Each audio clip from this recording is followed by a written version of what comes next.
Today I'm just hopping on my channel to share a quick recipe of the puff puff I shared earlier on. I got a lot of requests and interest in it, so this is the recipe that I use. So it's very simple ingredients. You don't need a whole lot. So yeah, I have a 2.5 cups of lukewarm water, and I got my whisk. I got a sachet of quick rice yeast. So I like the quick rice yeast because it makes the puff puff rice very fast. You don't have to wait for so long. I got 3 cups of all-purpose flour, and I'm just using basic all-purpose flour. I don't like mine too sweet, so I got half a cup of sugar, and then in my bowl here I got a pinch of salt, some baking powder, and some nutmeg. I like the flavor of nutmeg, and so I include nutmeg in mine. You can add powdered milk or evaporated milk in your puff puff, but this is a simple recipe I use. This is a simple recipe I make, and when I make it, I have a lot of interest in it. So I'm just going to go ahead and show you the procedure. So I start by mixing in a bowl, and yeah, I'm using a pot. So I just mix my yeast. So I just pour it in.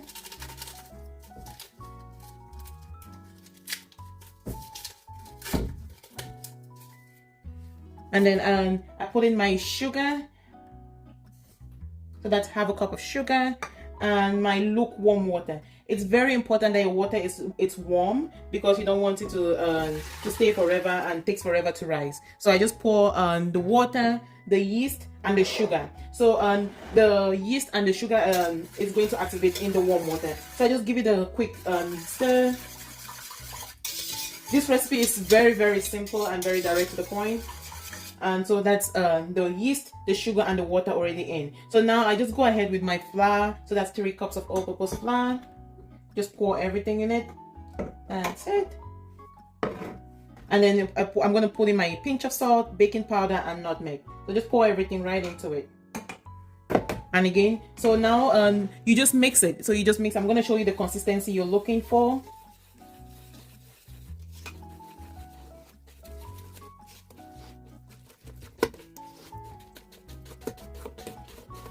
So you're making sure that your consistency is not too thick and not too runny. So I'm going to show you in a minute here. So that's my batter. I just mix nice and steadily. It doesn't require a whole lot of process. It's very quite simple. So this is the consistency you're looking for. So it's not too thick, and it can fall off your whisk a little bit easy. Not too runny though. You don't want it too runny because it's going to be very difficult to deep fry. So this is the mixture.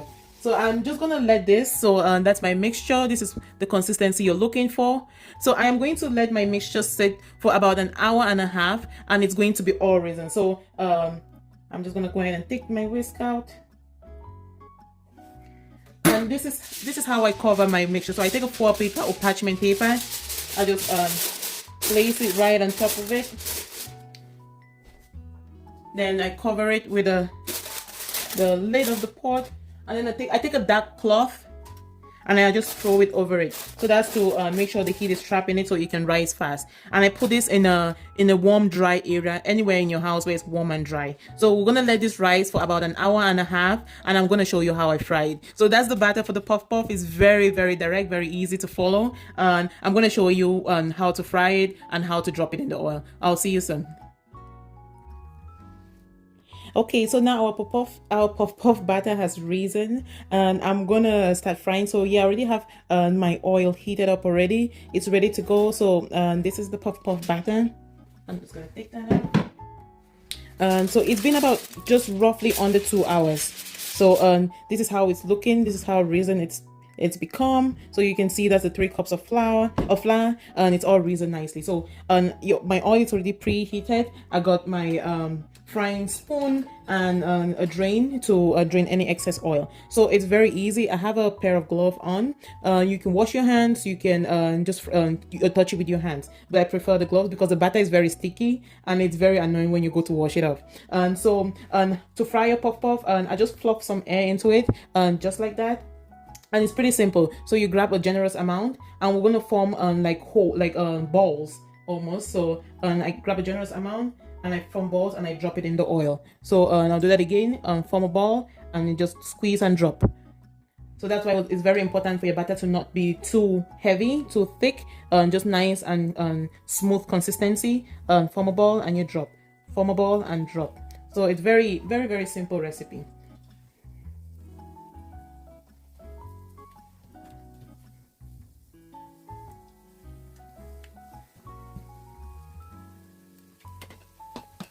So I have my heat on medium heat. You can increase the heat as you go. So I'm just gonna increase a bit.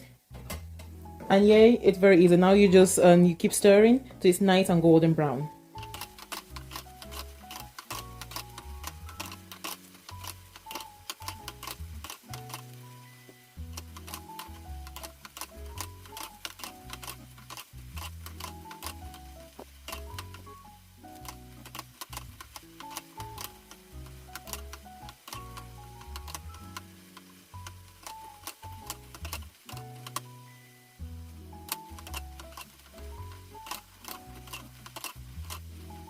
So you just keep stirring. It's almost getting there, nice and golden brown. I like mine really brown. It just gives it it's very appetizing with your eyes.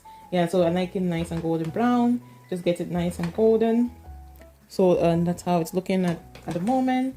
So now it's just to repeat the process all over. So you mold your batter, you fry till you get it golden brown until the very end. So I'm just gonna keep frying till the very end. So I just brought it close to show you how to mold your batter again. So you just form a ball, you squeeze, you drop, you form another ball, you squeeze, you drop. You grab more. So again, nice and slowly, you form a ball, squeeze, you drop, another ball, and you drop.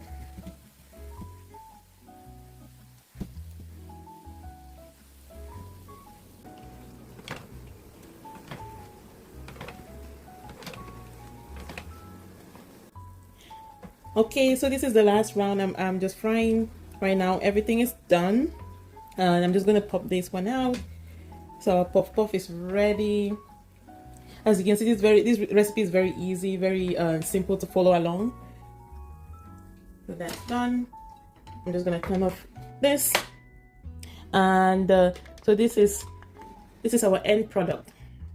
So this is the puff puff, and this is some of the one I've been frying, and I have some that is still very hot. So I'm just gonna pick one of these and open and show you how it is looking like. So as you can see, it looks nice and soft. Oh my goodness, this is so comforting. I've already taken a bite already of some.